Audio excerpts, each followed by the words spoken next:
Hey guys, and welcome back to Bible Fun with the Duns. All right, let's get started. Today, we're going to do Psalm 93, 94, and 95. Now, there's not a real clear answer to who actually wrote these Psalms, but here's the one thing that's really clear. We know who they're about. It's about God. All of it's about God. Everything comes back to God. In 93, he's the ruler. In 94, he's our refuge. And in 95, he's the one we worship. Psalm chapter number 94, we're going to start there. It's a really personal psalm. It's private. Like how verse 1 of Psalm 94 says, O Lord, to whom vengeance belongs.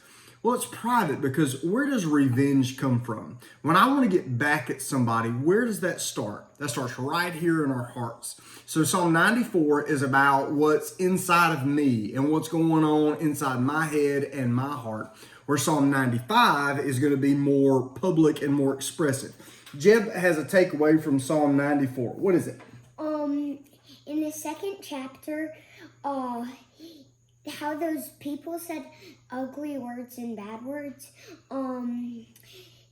that reminds me that even though you do bad things, God still loves you. That's a good one. What Jeb is talking about is in verse 4 of Psalm 94 where it says, they utter speech and they speak insolent things. So they don't say nice things. But Jeb has a pretty good takeaway with that. John's takeaway also comes from Psalm 94. It's verse 17 of Psalm 94. And it says, if the Lord had not helped me, I would have died soon. And that reminds me of, like, the Lord will always be there to help you fight your battles and you don't get hurt.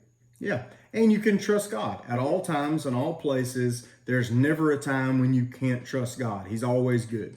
Psalm 95 is the public side, where Psalm 94 was the private side. What I like about Psalm 95 was it kind of goes along with what happens in our life and how we worship, and it goes all the way back to the beginning, so that God has always been worthy of our worship. It talks about in verse 5, it says, the sea is his, for he made it, and his hands formed the dry land. So that's like day 3 of creation, where God creates the seas and the dry land. In verse 6, it says, oh, come, let us worship and bow down. Let us kneel before God, our maker. Well, he created people on day 6. And then the psalm ends with, so I swore in my wrath, they shall not enter my rest. It's talking about rest. And what did God do at the end of creation? He Sabbath rested. And so there's this use of creation to kind of draw us to that we worship God, not just for what he does for us, but who he is. Who is he? He's the king and he's our creator. My takeaway came from Psalm chapter 93. It was the shortest one we read today. And I liked verse 1 where it says, the Lord reigns. He is clothed with majesty. The Lord is clothed. He has girded himself. He wears strength like a belt is what that means. I love where it says the Lord reigns. And here's what I think you ought to do. You ought to tell yourself every single day that the Lord reigns. What's that mean? It means God's in charge. If we could remember to remind ourselves every day that God is in charge, God is in charge, God is in charge. On most of our days, we'd go, well, duh, of course God's in charge. But I tell you what, on the days when it feels like our whole world's turning upside down, one of the most comforting things we could ever remember is God is still in charge. Now, I want to wrap up with this. In Psalm 93, what jumped out to me was verse 4. It says, the Lord on high is mightier than the noise of many waters and the mighty waves of the sea.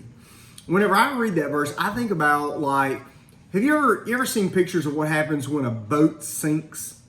When a boat sinks, all the stuff that's inside the boat or on the top, all that stuff floats to the top. So the boat sinks, but all the stuff that can float sinks or swims to the top, and it just kind of floats there on the top.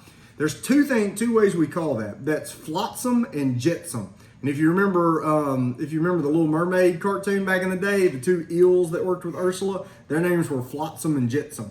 Flotsam it's the stuff that was just on the deck of the boat and it floated there. So when the boat went down, that stuff just floated. Jetsam is when the boat's sinking and the sailors try to throw stuff off the boat to lighten it up. It floats out there. That's called jetsam. And here's what I thought about whenever I read that. You know, I thought about how life is often designed to have storms and the waters rise and floods. You know, life is designed for the waters to come up and the waters to go down and the waters to often feel like they go over our head. And it's designed in a way where all the stuff in our life that's not secured down, it just kind of washes and floats away. And it's a really good time for us to think about, is there anything in my life that's not really secure, not where it needs to be, not doing what it needs to do, or it doesn't need to be there at all? Is there anything that, although it's scary when the Lord allows the waters to keep coming up and up and up and up and up, does it do us a favor by washing away the flotsam and the jetsam, the stuff that didn't belong there anyway, and help us to actually kind of clean the decks of our life? Now, I like that. So anyway, this week, why don't you think about what's the stuff in our life that needs to just float off into the sunset and get away? What parts of our life can we really devote to God? So hope you enjoyed today. Hope you keep reading. We're proud of you for reading, and we'll see you next time. Bye.